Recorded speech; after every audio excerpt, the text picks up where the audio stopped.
Everyone, इस video में हम बीए फोर्थ सेम के नाटक बिफोर ब्रेकफास्ट के टेक्स्ट को ट्रांसलेट करने की कोशिश करेंगे। यहाँ से टेक्स्ट आपका शुरू किया जाएगा। इसके 4 पार्ट्स ऑलरेडी बनाए जा चुके हैं। This is the last part of your text. Why do you stare at me like that?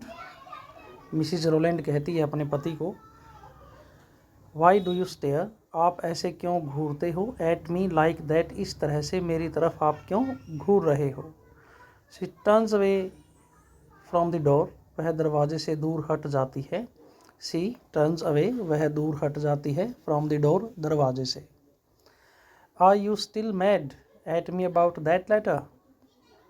Are you still mad, क्या अभी भी आप गुस्सा हो, एट मी, मुझ पर, अबाउट, को लेकर या के बारे में, दैट लेटर, उस पत्तर को लेकर।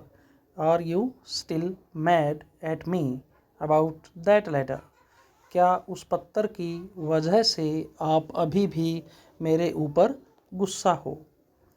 डिफाइंटली, रक्षा करते हुए या फिर अपना हक जताते हुए या फिर विद्रोह की भावना के साथ।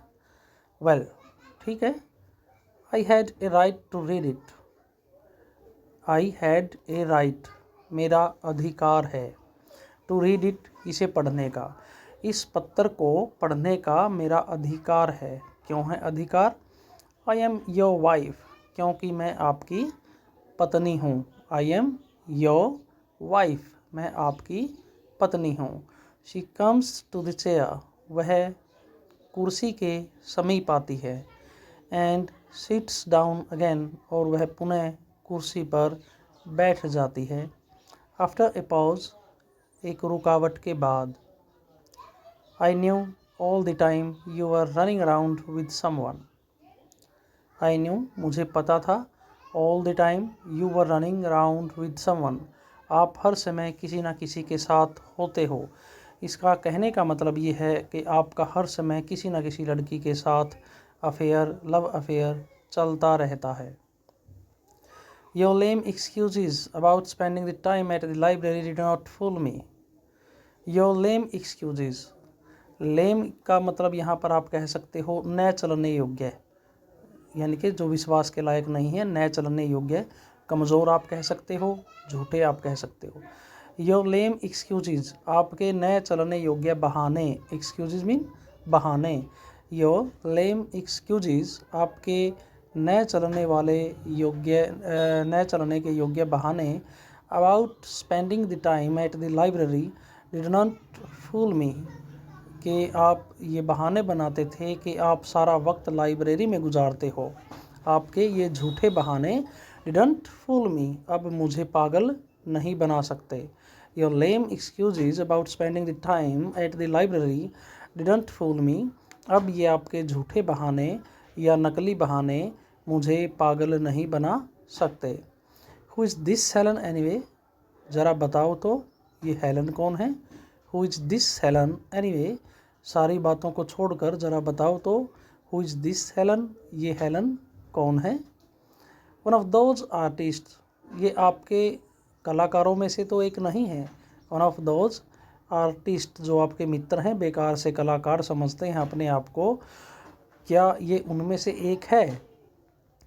और या फिर does she write poetry too, या फिर ये स्वयं यह भी कविताएं करती है, कविताएं लिखती है ये। Does she write poetry too, क्या यह भी कविता लिखती है। Her letter sounds that way, उसका लेटर तो ऐसा ही प्रतीत हो रहा है। हर लेटर, उसका पत्तर, साउंड्स का मतलब है प्रतीत होना, अनुमान लग जाना। हर लेटर साउंड्स, उसका पत्तर प्रतीत हो रहा है, दैट वे, उस तरह का, किस तरह का, जैसे कि वह भी कविताएं लिखती हो। आई विल बेट, मैं शर्त लगा सकती हूँ। आई विल बेट, मैं शर्त लगा लूँगी। She told you your things were the best ever, कि शी टोल्ड यू, उस लड़की ने, हेलन ने आपको बताया होगा। क्या बताया होगा? योर थिंग्स, आपकी चीज़ें, आपकी चीज़ें का मतलब आपकी कहानियाँ और आपकी कविताएं। Your things were the best ever, कि आपकी कविताएं, आपकी रचनाएं बहुत अच्छी थी। And you believed her, like a fool, और आपने उसकी इन बातों पर यकीन भी कर लिया होगा, एक मूर्ख की तरह। Is she young and pretty, क्या वह हेलन नाम की लड़की जवान है और क्या वह हेलन नाम की लड़की सुंदर है। Is she young and pretty, क्या वह जवान और खूबसूरत है। I was young and pretty too, मैं भी कभी जवान थी और सुंदर भी थी। I was young and pretty too, मैं भी जवान थी और सुंदर थी। When you fooled me with your fine poetic talks, जब आपने मुझे बेवकूफ़ बनाया था। When you fooled me, जब आपने मुझे बेवकूफ़ बनाया था। कैसे? With your fine poetic talk, आपने आपकी सुंदर कविताई भाषाओं में मुझे फंसाकर, आपकी मीठी बातों में मुझे फंसाकर आपने मुझे बेवकूफ़ बनाया था। उस जवानी के दौर में मैं भी कभी खूबसूरत थी और सुंदर थी, जवान थी। बट लाइफ विद यू, लेकिन आपके साथ जीवन जीना। बट लाइफ विद यू, आपके साथ बिताया गया जीवन। Would soon wear anyone down, किसी को भी कमज़ोर बना देता है। Would soon wear anyone down, would soon शीघ्र ही, वेयर का मतलब कमज़ोर, एनीवन डाउन किसी को भी कमज़ोर कर सकता था। What I have been through, जो मैंने सहन किया है आपके साथ इस प्रकार का जीवन। What I have been through, जिसके अंदर से मैं गुजरी हूँ, यानी कि अब मैं न तो जवान रही हूँ न ही मैं सुंदर रही हूँ।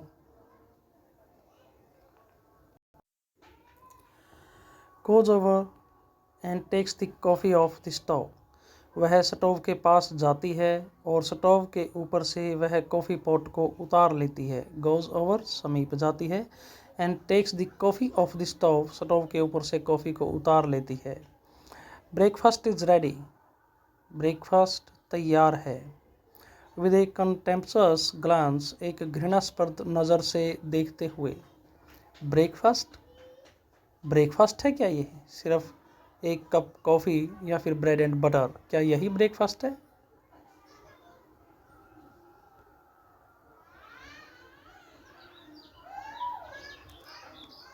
Pours out a cup of coffee for herself and puts the pot on the table.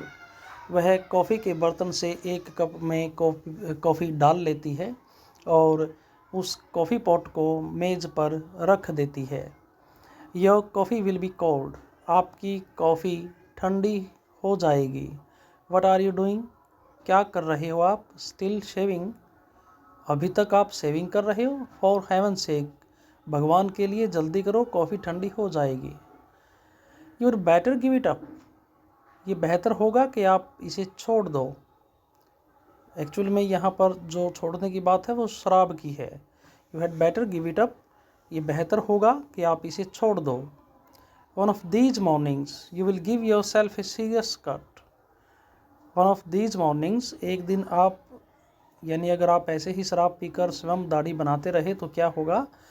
One of these mornings, आजकल आप इतने कमज़ोर हो गए हो कि कहीं ना कहीं आप आने वाले दिनों में you will give your self a serious cut, आप अपने आप को बहुत ज़्यादा जख्मी कर लोगे।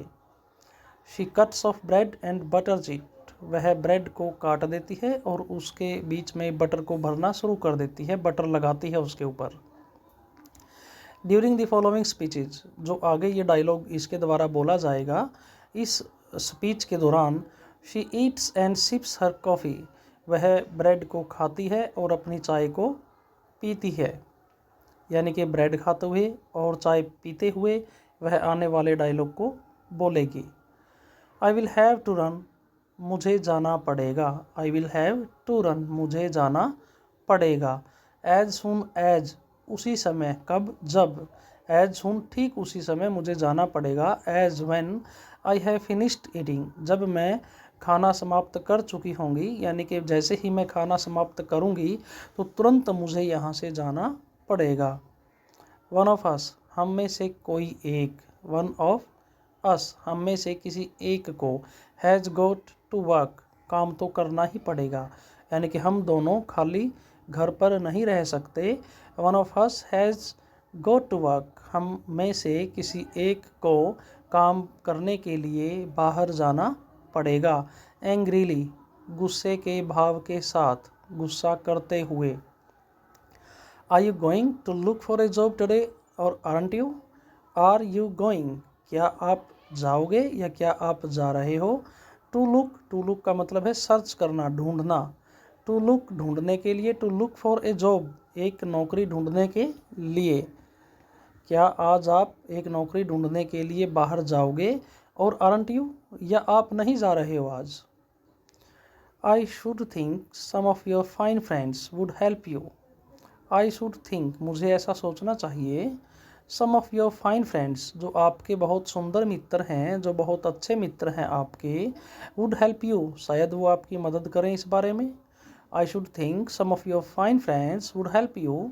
आप, मुझे लगता है या मुझे सोचना चाहिए या मैं सोचती हूँ कि आपके अच्छे मित्रगण आपकी इस मामले में, एक नौकरी ढूंढने में आपकी सहायता करें। If they really think you are so much, अगर वो सच में जानते हैं या समझते हैं कि आपके हालात ऐसे ऐसे हो चुके हैं, अगर वो जानते हैं आपके हालात के बारे में कि आपके हालात कितने कमज़ोर हो गए हैं, तो उनको आपकी मदद करनी चाहिए। बट, लेकिन, आई गेस, मैं अनुमान लगा सकती हूँ, they just like to hear you talk, वो केवल आपकी बातें सुनना पसंद करते हैं, वो आपकी बकवास की पोइट्रीज़ को सुनना पसंद करते हैं, वो आपसे केवल बातें करते हैं, आपकी सहायता नहीं करेंगे। Sits in silence for a moment, एक पल के लिए वह खामोशी से बैठ जाती है। I am sorry for this Helen, मैंने हेलन का जिक्र आपके सामने किया, उसको लेकर मैंने आपके ऊपर गुस्सा किया, उसके लिए सॉरी, माफ़ कीजिए। I am sorry for this Helen, Helen की वजह से जो डिस्प्यूट हुआ उसके लिए सॉरी, मुझे खेद है। हुएवर शी इज़, वह कोई भी हो, मुझे कोई फ़र्क नहीं पड़ता, वह कोई भी हो, उसके लिए sorry. Haven't you got any feelings for other people, वह अपने पति से पूछती है, क्या आपके मन में दूसरे लोगों के प्रति कभी कोई भावना नहीं होती? हैवंट यू गोट, क्या आपके पास नहीं है, एनी फीलिंग्स, कोई भावना, फॉर अदर पीपल, दूसरे लोगों के प्रति? क्या आप दूसरे लोगों को परेशान करते हो, या उनको आप प्रताड़ित करते हो, इमोशनली ब्लैकमेल करते हो, या फिर आप इमोशनली हर्ट करते हो? तो क्या दूसरे लोगों के प्रति आपके मन में कोई भावना नहीं होती?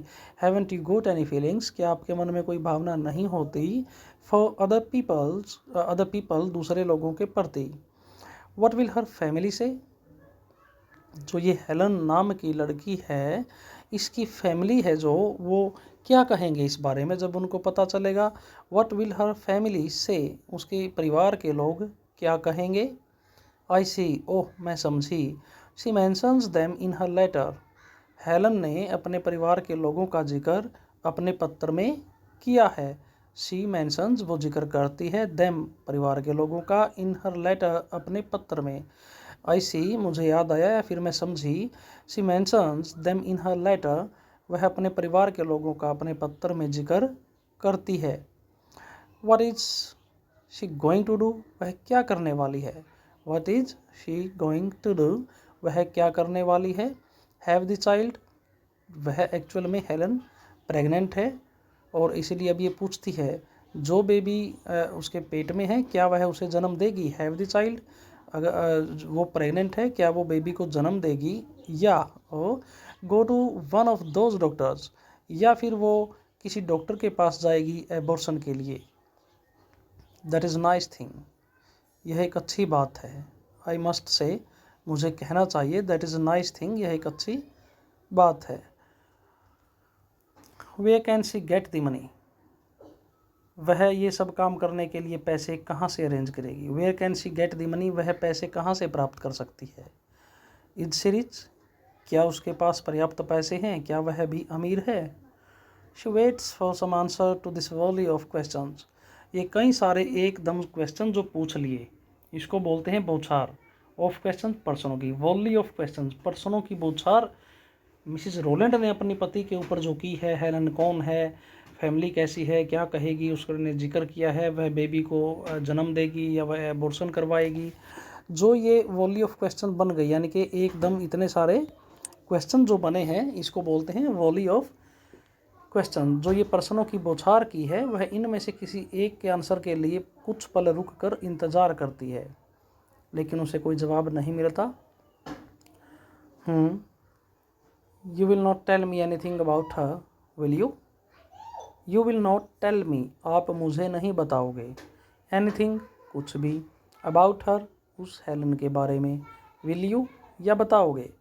You will not tell me anything about her, will you, आप हेलन के बारे में मुझे कुछ भी नहीं बताओगे, या बताओगे आप। मच आई केयर, मैं कुछ ज़्यादा ही चिंता कर रही हूँ। Come to think of it, oh मेरे मन में आया या फिर मैं सोच रही हूँ। I am not so sorry for her after all, आखिरकार मैं उसकी इतनी भी चिंता नहीं करती। पहले इसने क्या कहा, मच आई केयर, मैं कुछ ज़्यादा ही चिंता कर रही हूँ। Come to think of it, come to think of it, यह एक इडियोमेटिक यूज है यहाँ पर। ये इसका वर्ड टू वर्ड मीनिंग नहीं निकल कर इसका एक इकट्ठा मीनिंग आप समझिए। Come to think of it, इसका मीनिंग है जब कोई आदमी किसी बारे में बोल रहा है और उस विषय से संबंधित उसके मन में कोई नया विचार आता है, तो फिर वह बोलता है come to think of it, वो मेरे मन में विचार आया, फिर मैं सोचता हूँ या मुझे ऐसा लगा। I am not so sorry for her after all, आखिरकार मैं उसकी इतनी भी चिंता नहीं करती। She knew what she was doing, वह जानती होगी या फिर वह जानती थी। वट शी वॉज डूइंग, वो हेलन क्या कर रही है उसे पता था। She isn't any school girl, वह कोई स्कूल में जाने वाली छोटी या कम उम्र की लड़की नहीं है कि उसे बहकाया जाए या उसको उसके माइंड को डाइवर्ट किया जाए।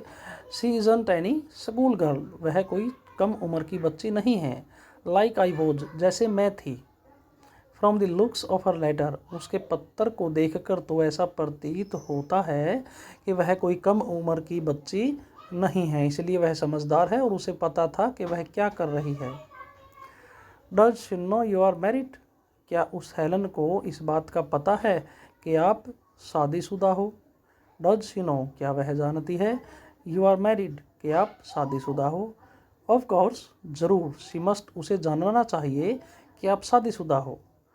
All your friends know about your unhappy marriage, आपके जितने भी मित्र हैं, आपके सभी दोस्त नो, जानते हैं, अबाउट योर अनहैप्पी मैरिज, आपकी जो यह एक असफल या फिर एक दुखों से भरी शादीशुदा जीवन जो आप जी रहे हो, दुख भरी शादी आपकी जो हुई है, इसके बारे में आपके सभी मित्र जानते हैं, तो अवश्य ही, ज़रूर ही, ये हेलन भी जानती होगी।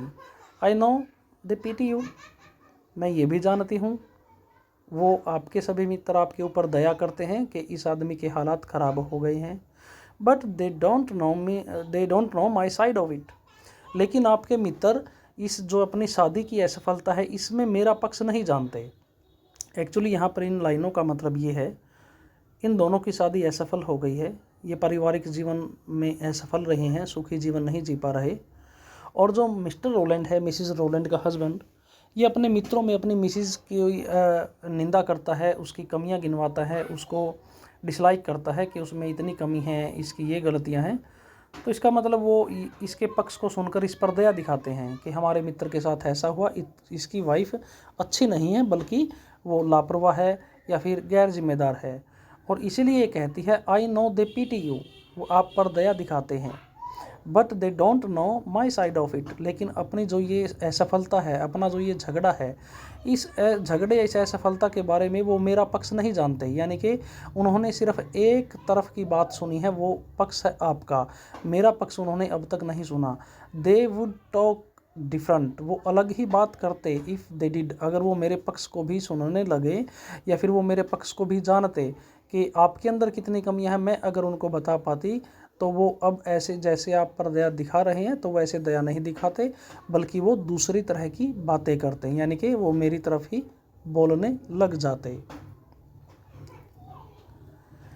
To busy eating to go on for a second और सो, वह ब्रेड को खाने में थोड़ी सी ज़्यादा व्यस्त हो जाती है और वह ब्रेड मुंह में होने के कारण वह बोल भी नहीं पाती, इसलिए वह कुछ एक सेकंड के लिए रुक जाती है। This Helen must be a fine one if she knew you are married, अगर इस हेलन नाम की लड़की को पता था, पहले ही पता था कि आप शादीशुदा हो, तो यह एक मज़ेदार लड़की होगी, कि अगर जिस लड़की को पहले ही पता है कि वह जिससे प्यार कर रही है कि वो शादीशुदा है, लेकिन वो फिर भी उसके लव अफेयर में फंसी है, this Helen must be a fine one. तो यह एक ज़रूर अच्छी लड़की होगी अगर उसे पहले ही पता था कि आप शादीशुदा हो। कहने का मतलब यहाँ पर उल्टा है कि वह एक अच्छी लड़की नहीं है, उसे पहले ही पता है शादीशुदा है। What does she expect then? तो अब वो क्या उम्मीद करती होगी? What does she expect? Expect का मतलब आशा करना, उम्मीद करना। देन तब, यानी कि अब जब उसे पता ही है कि वह शादीशुदा है, कौन? मिस्टर हॉलैंड, तो अब वह ऐसे हालात में क्या उम्मीद करती होगी?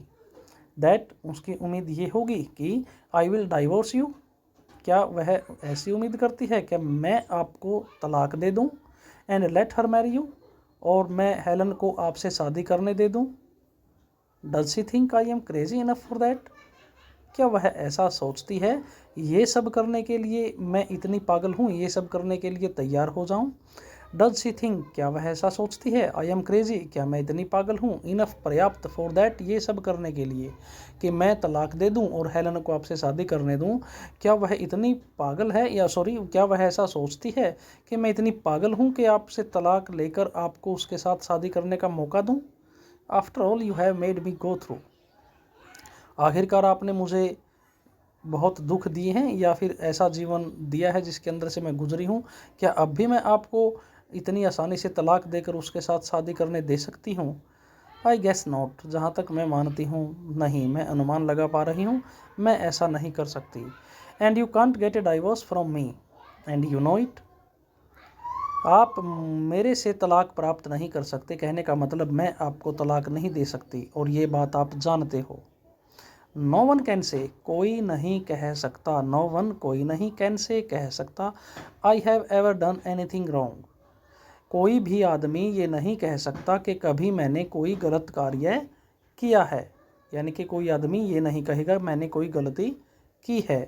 Drinks the last of her cup of coffee, उसके जो कप था जिसमें कॉफ़ी थी उसमें से वह लास्ट घूंट अपनी कॉफ़ी की पी लेती है। She deserves to suffer, that is all I can say, that is all, ये सब है आई कैन से जो मैं कह सकती हूँ। इस हेलन के बारे में जो मैं कह सकती हूँ वो ये बात है, क्या बात है? शी डिज़र्व्स टू सफ़र, वह जो उसे सफ़र करना पड़ेगा वह कष्ट भोगने के योग्य ही है, उसके साथ ऐसा ही होना चाहिए। I will tell you what I think, मैं आपको बताती हूँ कि मैं क्या सोचती हूँ। आई टेल यू, मैं आई विल टेल यू, मैं आपको बताऊँगी व्हाट आई थिंक, जो मैं सोचती हूँ। अब ये बता रही है उसे कि उसके मन में क्या चल रहा है।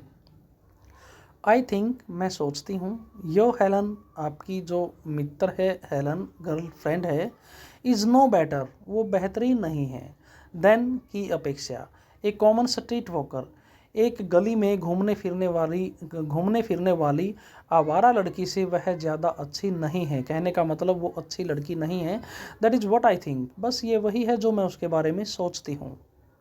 देर is a stifled groan of pain from the next room, bedroom से, नेक्स्ट रूम कौन सा है? बेडरूम, बेडरूम से एक दर्द भरी आवाज़ आती है जो दबी हुई सी है, यानी कि दबी हुई सी दर्द भरी आवाज़ उसे सुनाई देती है। पीड़ाजनक स्थिति में जब आदमी होता है वह कराहता है तो वैसी ही आवाज़ उसे सुनाई देती है।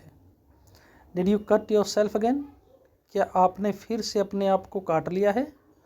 Did you cut your self again, क्या आपने पुनः एक बार फिर अपने आप को ब्लेड से कट कर लिया है?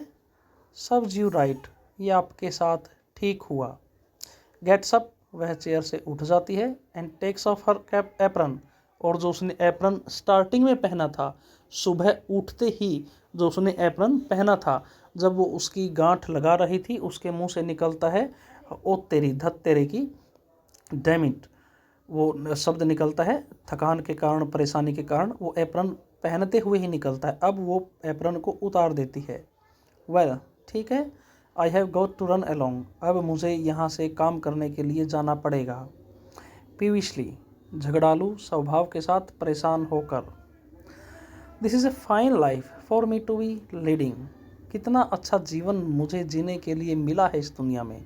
This is a fine life, कितना सुंदर जीवन है, फॉर मी, मेरे लिए, टू बी लीडिंग, जीने के लिए, यानी कि यहाँ पर ये नेगेटिव है इसके मन में भाव, लेकिन ये कह रही है कितना अच्छा जीवन, यानी कि ताना मार रही है अपने पति में। इसके लास्ट में फुल स्टॉप नहीं है, ये बात भी आप नोट कीजिए। यहाँ पर एक्सक्लेमेटरी यानी कि इसके अंदर जो बुरी या फिर नेगेटिव विचार है वो निकाल रही है। ये कमेंट कर रही है negatively. This is fine life for me to be leading. मुझे इस दुनिया में जीने के लिए बहुत अच्छा जीवन मिला है। I will not stand your laughing any longer.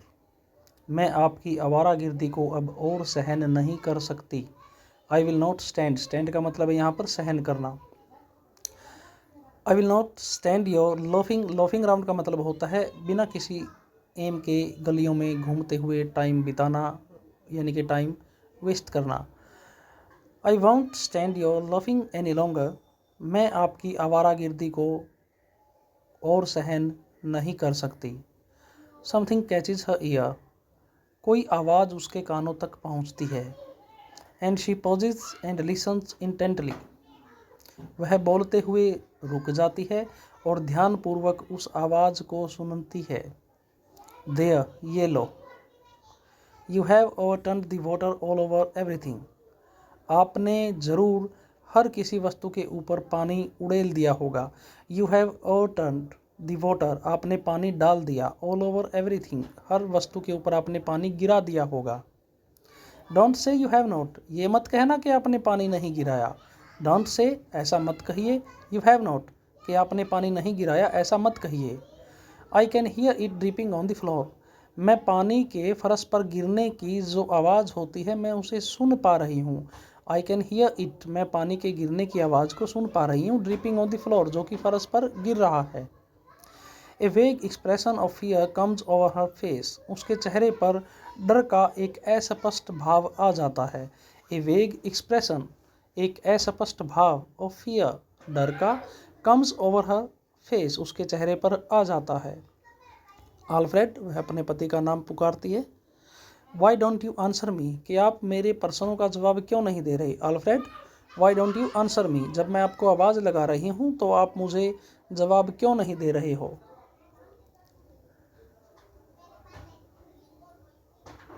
C move slowly toward the room, वह बेडरूम की तरफ धीरे धीरे चलती है। There is the noise of a chair being overturned, कुर्सी के पलटने की आवाज़ सुनाई देती है। देयर इज़ नॉइज, कमरे में आवाज़ है, ऑफ ए चेयर, कुर्सी की, बीइंग ओवरटर्न्ड, पलटने की। And something crashes heavily to the floor, और कोई एक भारी सी चीज़ फर्श से टकराती है, फर्श पर लुढ़कती है। She stands trembling with fright, वह डर के कारण भयभीत होकर कांपती हुई खड़ी हो जाती है। Alfred, Alfred, answer me. Alfred, Alfred, जवाब दो। What is it you knocked over, what is it, यह क्या था। यू नॉक्ड ओवर, नॉक का मतलब होता है नीचे गिराना, नॉकआउट, जैसे कि फाइटिंग में आप ये वर्ड सुनते होंगे, नॉकआउट करना, गिरा देना, ढेर कर देना। What is it you knocked over, आपने किस सामान को गिरा दिया है, यह क्या था जो आपने ज़मीन पर गिरा दिया। आर यू स्टिल ड्रंक, क्या अभी भी आपने शराब पी रखी है। अनेबल टू स्टैंड, वह unable to stand the tension of, tension is second longer, वह जो उसके मन में तनाव चल रहा है, मिसिज रोलैंड के मन में कि अंदर क्या चल रहा है, इस बात की उसे चिंता हो रही है। इस चिंता को वह और सहन नहीं कर सकती। कहने का मतलब अब वो मन से चाहती है कि वह अंदर जाकर देख ले आखिर कमरे के अंदर क्या चल रहा है। अनेबल टू स्टैंड, वह अयोग्य थी सहन करने के।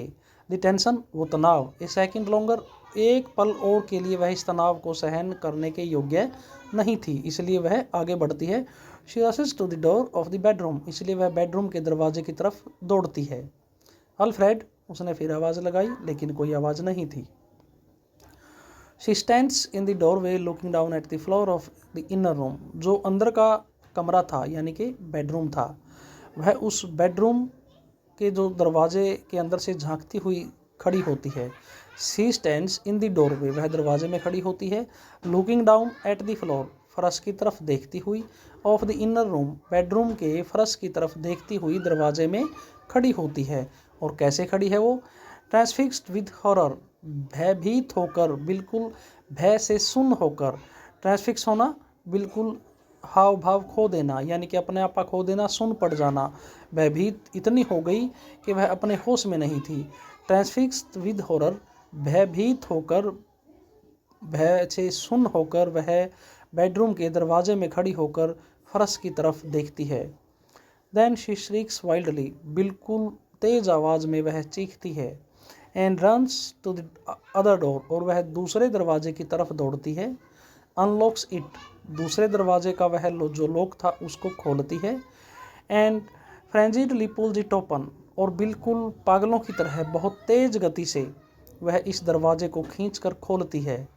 And runs shrieking madly into the outer hallway, बाहर वाले हॉल में वह चीखती हुई, बिल्कुल तेज आवाज़ में चीखती हुई वह दौड़कर बाहर वाले हॉल में चली आती है। द कर्टन फॉल्स, यहाँ पर पर्दा डाल दिया जाता है।